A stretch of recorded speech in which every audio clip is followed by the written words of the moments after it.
Hello mga mare, it's me Aisha, tubong Pangasinan na inasay ni Fairy Godmother dito sa bansang UAE. Meron kaming nabalitaan na may nagbukas na night market sa Fujairah kaya lumipad ang aming team. Huy! Jessica Soho?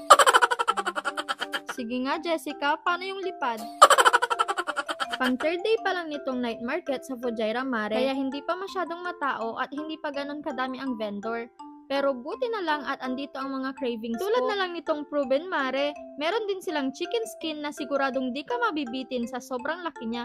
Like super duper chicken skin mare.